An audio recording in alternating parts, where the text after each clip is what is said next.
3. Una voz en el desierto. De un tal Jesús. Notas.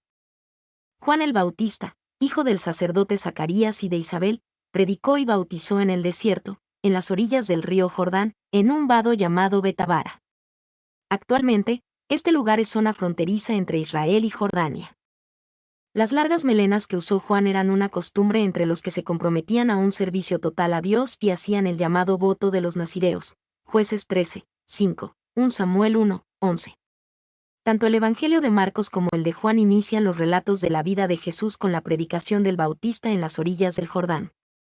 Es una forma de destacar la estrecha relación que une los mensajes de ambos. Juan el Bautista, un precursor del Mesías. Juan el Bautista, una figura crucial tanto en las tradiciones cristianas como islámicas, desempeñó un papel significativo en preparar el camino para la llegada de Jesucristo. Su vida y ministerio, caracterizados por un estilo de vida sencillo y un poderoso mensaje de arrepentimiento, dejaron una marca perdurable en la historia religiosa. Vida temprana y misión. Juan nació de Zacarías y Isabel, una familia sacerdotal, y fue llenado del Espíritu Santo incluso antes de nacer. Su misión, proclamada por el ángel Gabriel, era preparar el camino para la venida del Mesías llamando a la gente al arrepentimiento y al bautismo. Ministerio y enseñanzas. El ministerio de Juan tuvo lugar en el desierto de Judea, donde predicaba un mensaje de arrepentimiento y la inminente llegada del reino de Dios. Bautizaba a la gente en el río Jordán, simbolizando su limpieza del pecado y su compromiso con una nueva vida. Sus enseñanzas enfatizaban la importancia de la humildad, la negación de uno mismo y vivir una vida de rectitud. Encuentro con Jesús. Uno de los eventos más significativos en la vida de Juan fue su encuentro con Jesús. Reconoció a Jesús como el Cordero de Dios, aquel que quitaría los pecados del mundo. El papel de Juan no era ser el Mesías en sí mismo, sino señalar a las personas hacia el verdadero Mesías, Jesús. Muerte y legado. El ministerio de Juan se vio truncado cuando fue encarcelado por el rey Herodes Antipas. Su muerte, a manos de Herodes, fue un evento trágico que marcó el fin de su ministerio terrenal. A pesar de su corta vida, el legado de Juan continúa inspirando a la gente hoy en día.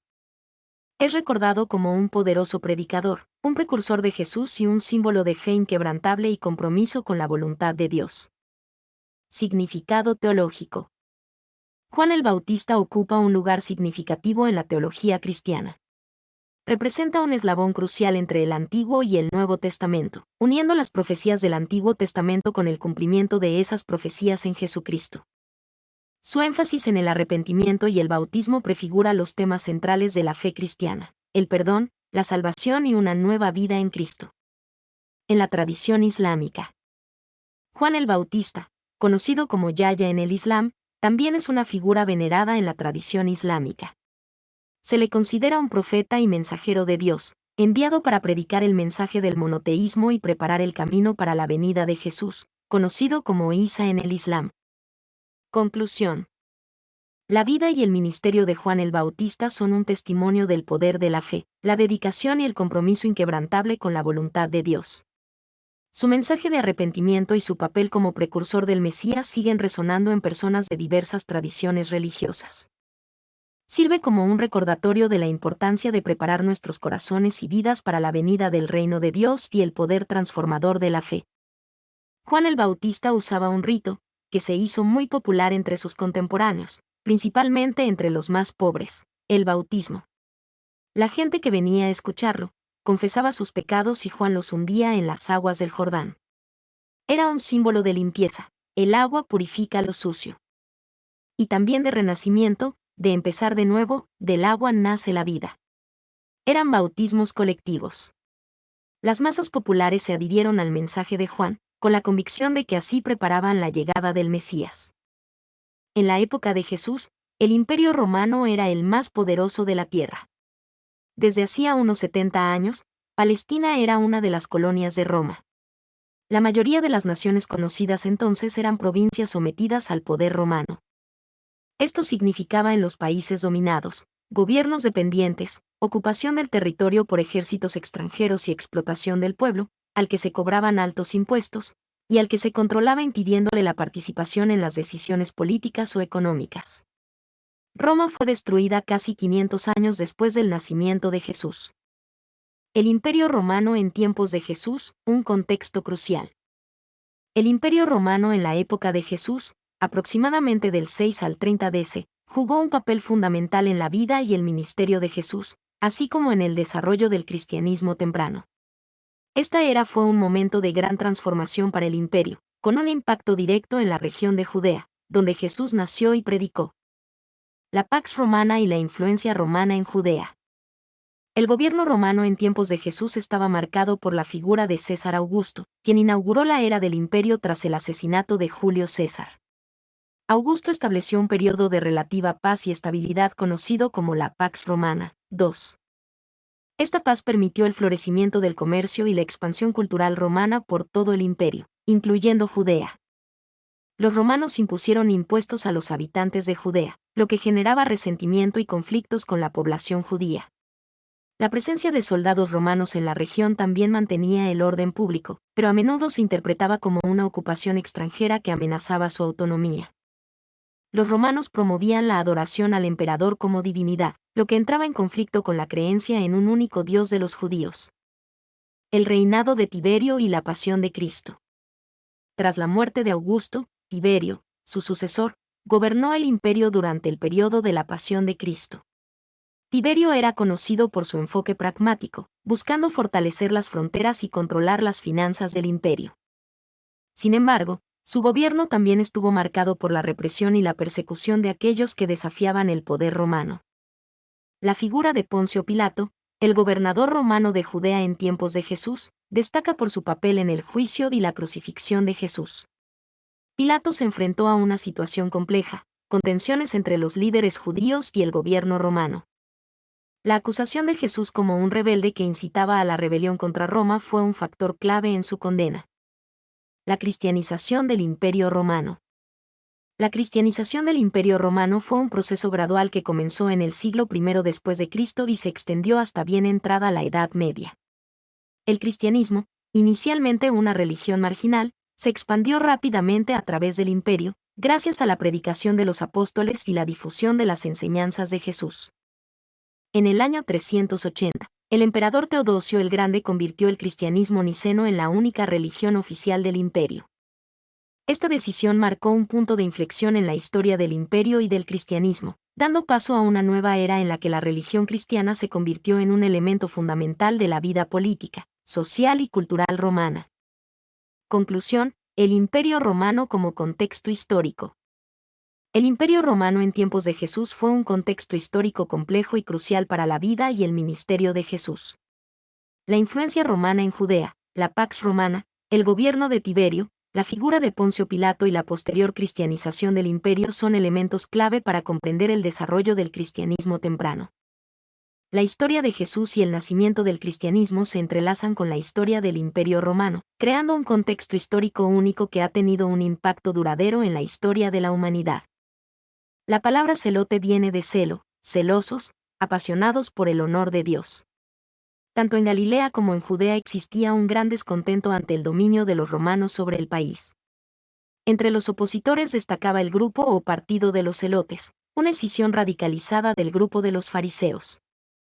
Actuaban en la clandestinidad, algunos como guerrilleros, especialmente en la región norteña, en Galilea, en donde el control de Roma era más débil. Los celotes eran nacionalistas, predicaban a Dios como único rey y se oponían a todo poder extranjero. Se negaban, por esto, al pago de los impuestos y a los censos ordenados por el imperio. Los campesinos y los pobres de Israel, agobiados por los tributos, simpatizaban con el movimiento y encubrían a sus miembros. Los celotes tenían un programa de reforma agraria. Proclamaban que la propiedad debía ser redistribuida justamente, pues las diferencias sociales eran extremas. Proponían la cancelación de las deudas inspirándose en la ley mosaica del Año de Gracia.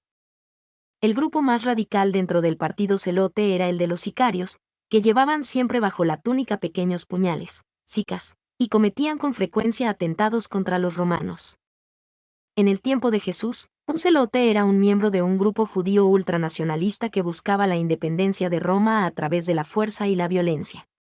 Los celotes creían que el dominio romano sobre Palestina era una afrenta a Dios y que solo a través de la lucha armada se podía restaurar la libertad de Israel.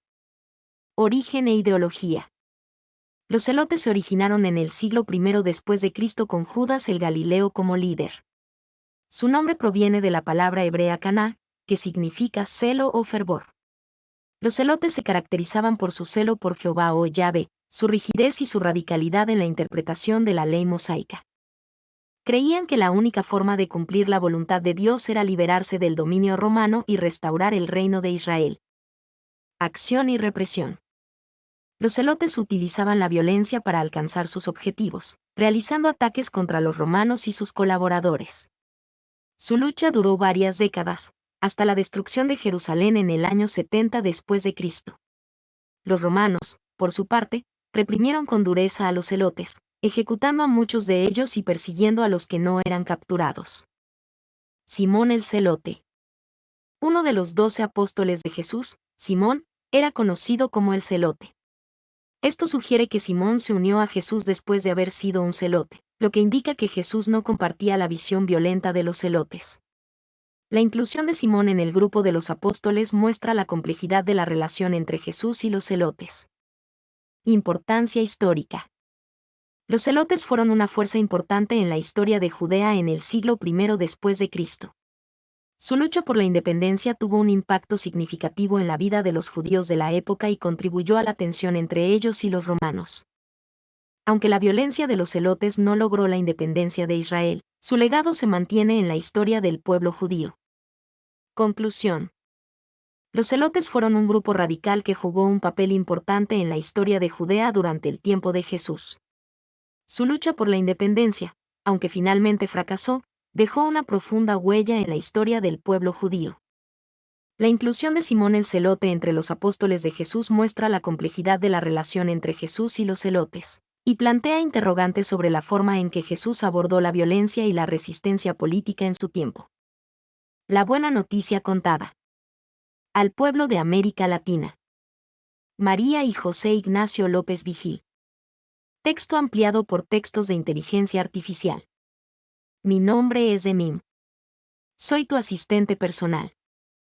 Mi sitio en internet es demim.es.tl